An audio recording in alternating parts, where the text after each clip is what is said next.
kakak sebutkan medianya.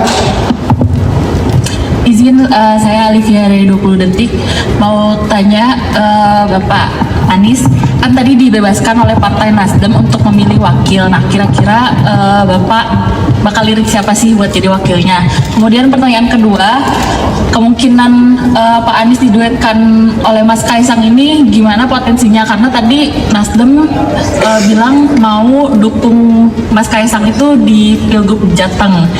Apa artinya emang tidak ada kans buat Anies Kaisang di DKI?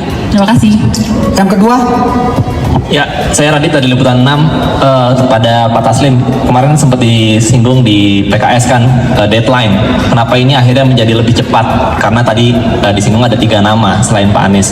Dan kemudian berkaca di Pilpres 2024, Pak Anies juga disebutkan kalau dibebaskan memilih calon, tapi pada faktanya Bang Surya yang memilihkan Caimin. Bagaimana nanti hal tersebut tidak terjadi lagi di Jakarta? Apakah ada antisipasi begitu? Apakah Pak Anies sendiri sebenarnya sudah memiliki ketertarikan terhadap calon yang lain, pasangannya gitu, mungkin Pak Sohibul, dan bagaimana kalau nantinya Nasdem dengan PKS setuju dengan Pak Sohibul atau ada nama lain? Terima kasih. satu lagi.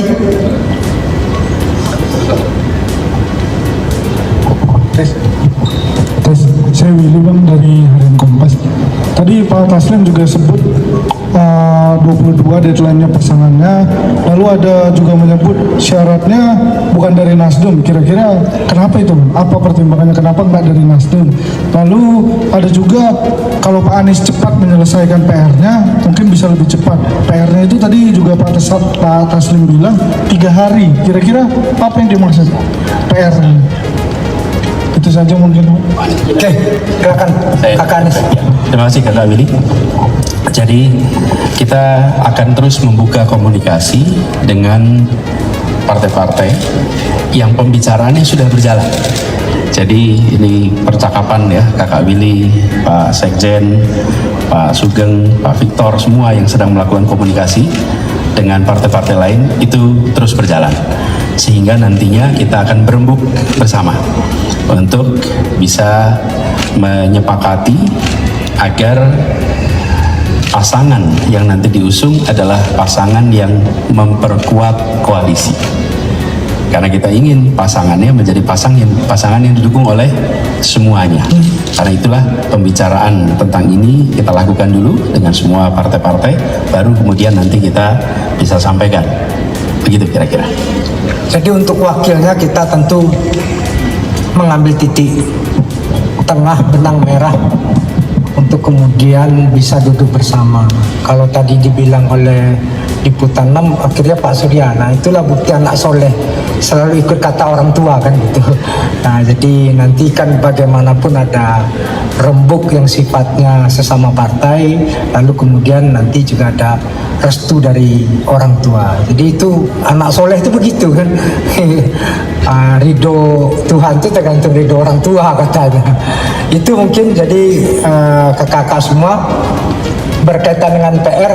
Pak Sekjen kasih PR apa nih? Silakan Pak Sekjen. Ya, saya mau tegaskan dulu yang saya jelaskan waktu menghantar Ilham di PKS. Itu rekomendasi Nasdem selambat-lambatnya 31 Juli itu kan pointers ke-17 dari edaran Bapilu yang dibuat oleh Kakak Willy dan kawan-kawan. Waktu itu saya juga katakan kalau bisa lebih cepat kenapa tidak. Nah ternyata hari ini kami sudah mencapai kesepakatan. Yang 3 hari tadi saya katakan deadline untuk Pak Anies mendeklarasikan beliau dan pasangannya itu 22 Agustus paling lambat. Tapi kalau bisa lebih cepat, tadi saya bilang kalau bisa lebih 3 hari, jadi nggak ada yang salah dengan itu. Semua benar, terima kasih. Iya. Oke, cukup ya. Terima kasih. Assalamualaikum warahmatullahi wabarakatuh.